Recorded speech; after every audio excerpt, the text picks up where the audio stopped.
Zoritsa Urosevic, thanks so much for joining us. Now, tourism is a major driver of growth, world growth. It accounts for about 10% of global GDP. But of course, in recent years, we've seen the impact of COVID. And in many instances, with all the shutdowns that we saw, it's grounded the industry.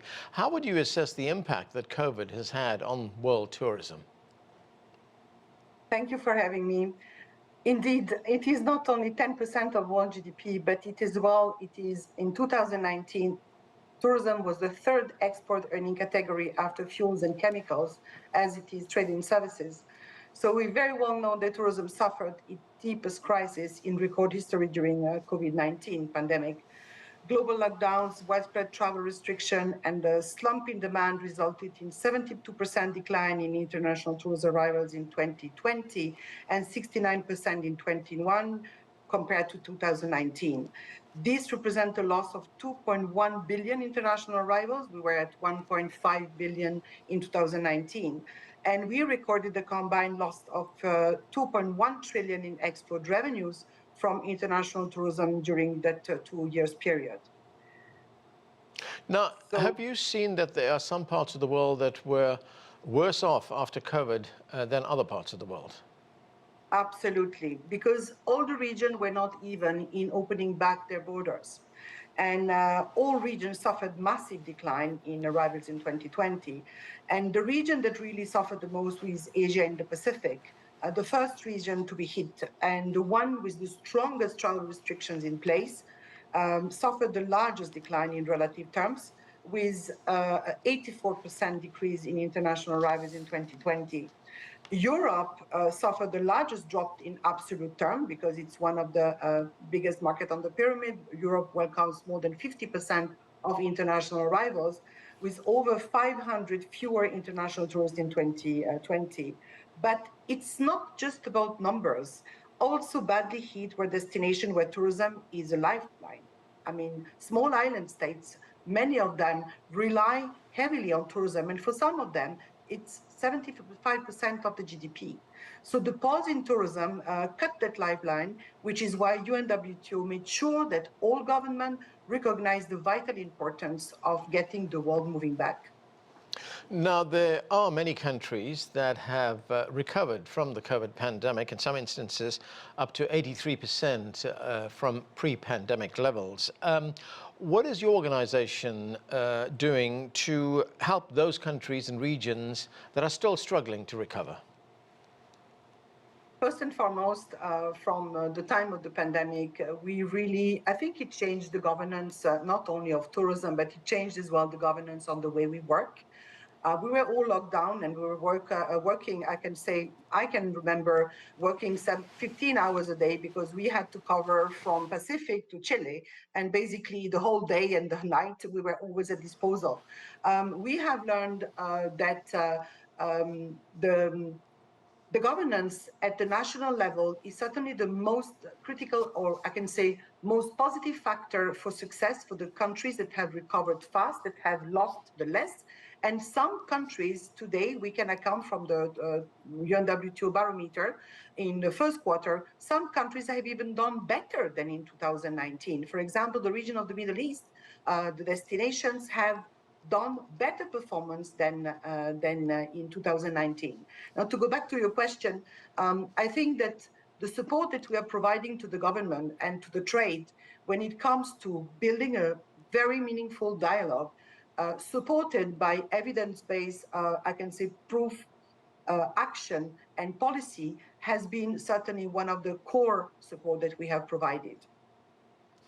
I want to talk specifically about China right now. China was the biggest source of international travel, with 155 million Chinese tourists spending $750 billion. That was in 2019, before the pandemic.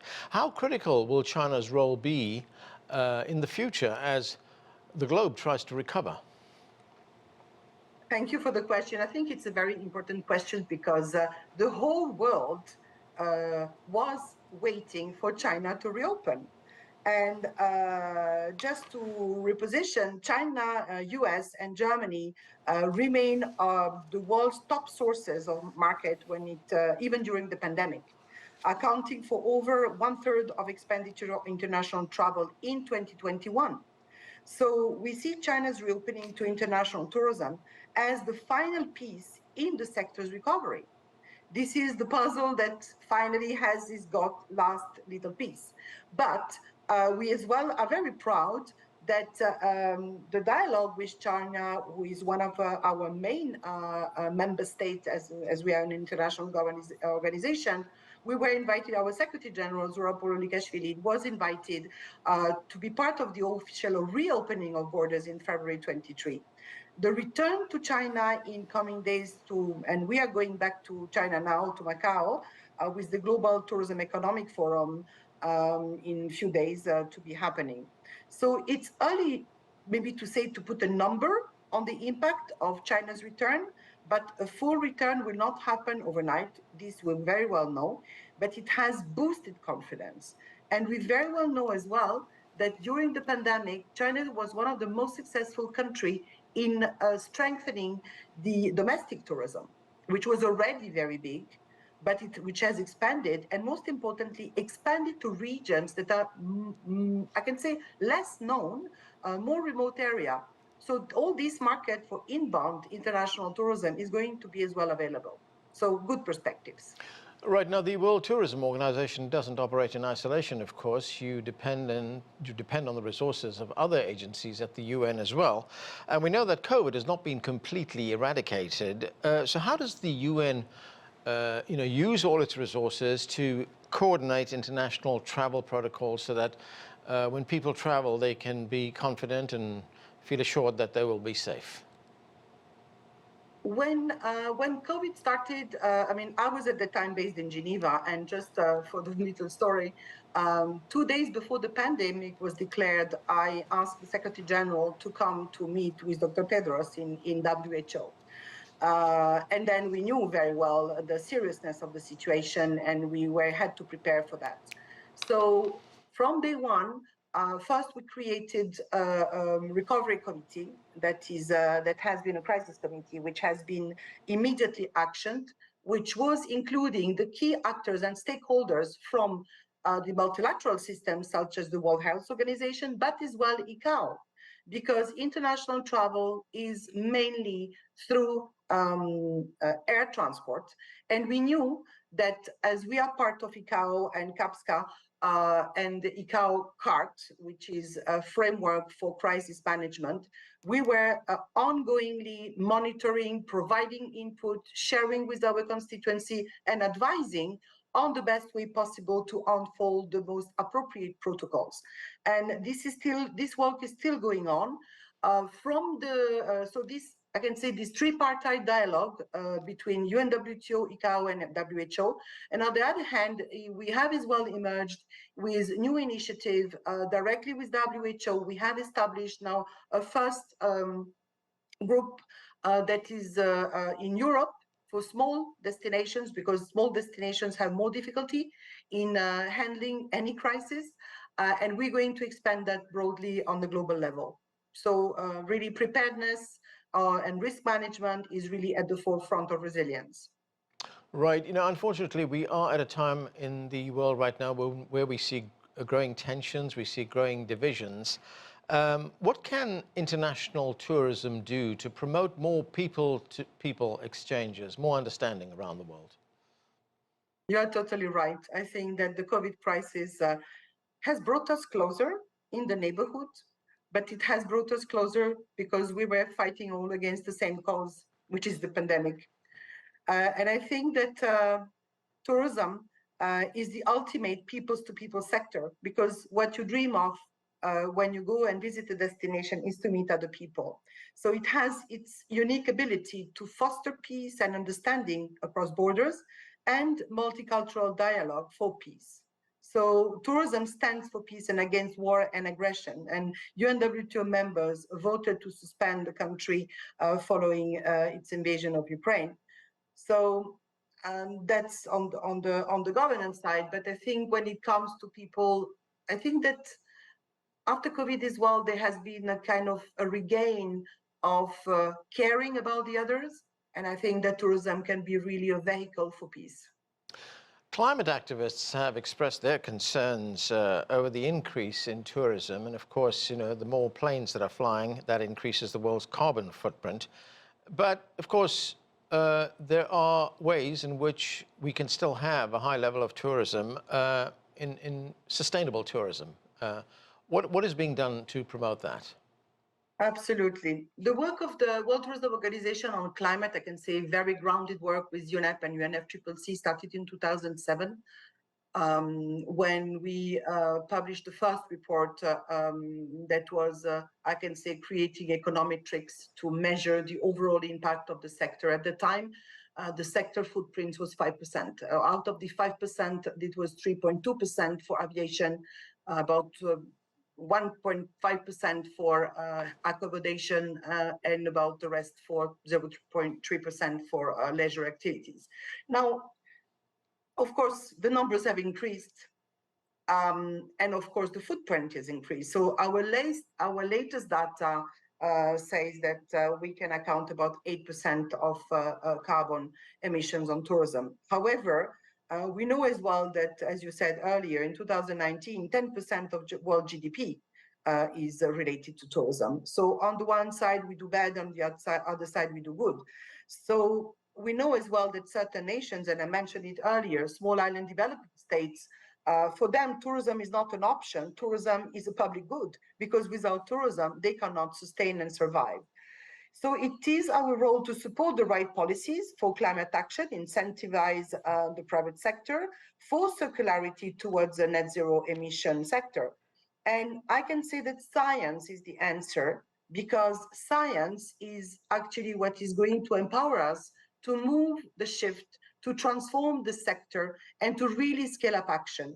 I just want to share some flagship initiative that we have, that is the Glasgow Declaration for Climate Action in Tourism. We have more than 800 signatories, which aims, the declaration aims to promote, of course, a shift in policy and business, but in the sector of decarbonizing, regenerating, measuring, financing, and cooperating. So this is a great advancement.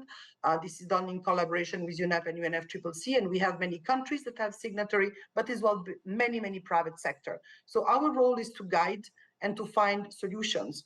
The other part of the work in which we are going to actually shine in the future, in the few months, we are since several years working on a UN statistical framework, not only for UNWTO member states, but for 193 countries of the United Nations with the Statistical Commission on the measuring sustainable tourism, which is going to be the first framework beyond GDP, which we are going to offer to the sector. And for the first time, we will be able to really measure the impact, not only on climate, but on people. Because there is no action that is good enough for the planet if it is not good for the people. So at the end of the day, it's all about people.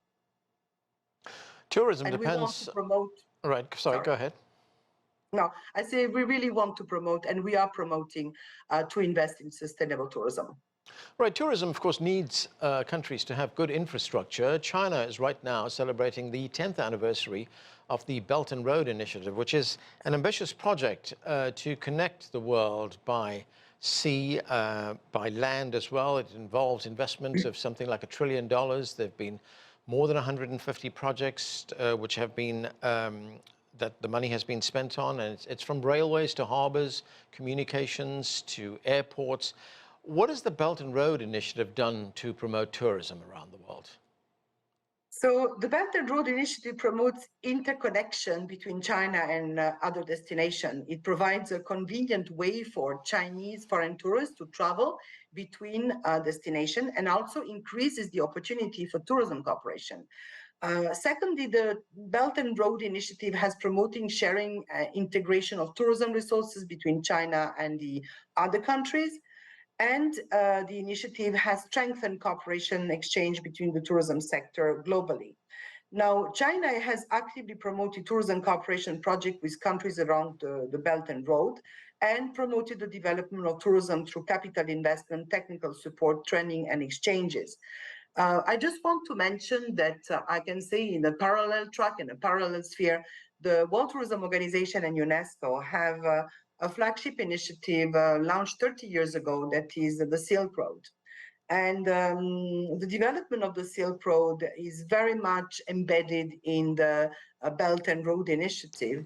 And actually, it's very interesting, your question, and very pertinent for two reasons. One reason is because at the time where China didn't yet launch the initiative, I was working very closely with colleagues at the United Nations Conference for Trade for Development in Geneva, UNCTAD, who produced the first report on the potential of the Silk Road, it was called at that time.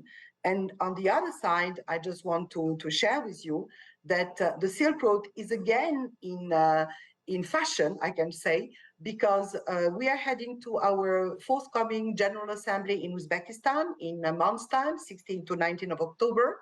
And the government of Uzbekistan wants to open a UNWTO thematic office on the Silk Road. So we have a beautiful journey ahead of us. Ms. Urosevic, I have one final question, and this is a question that's very close to home for us. CGTN America, the network that you're talking to right now, has launched a new show which will be focusing totally on the programs, the activities, the policies, the achievements of the United Nations. Would you like to say a few words? I think, sir, that we are part of the UN system, of course, extremely active because we have no choice. We are the smallest specialized agency of the system, responsible for 10% of the world livelihoods. So I think that our role is key. And you know very well that we are heading now to the SDG summit in 2 days' time on the 18th. And this SDG summit is going to be one of the building stones of the Summit of the Future for the next year. Of course, we are engaged with the UN system. We have working with all the countries of the General Assembly in New York, but we are as well very active in supporting UN Secretary General policy briefs, such as I was explaining earlier on new data metrics such as beyond GDP and the MST. And as well, during the crisis, we were having a big push on positioning tourism in the UN agenda. We are strongly committed to that. We are looking at having a high-level debate on tourism next year in New York, and I will definitely share with you if this is happening like we had in 2022, which was the first time. And we hope to come back to New York because we all want, as a sector and as an organization, to contribute to the Summit of the Future outputs. Zoritsa Urosevic, thank you so much for joining us. Thank you so much for having me. Have a lovely day.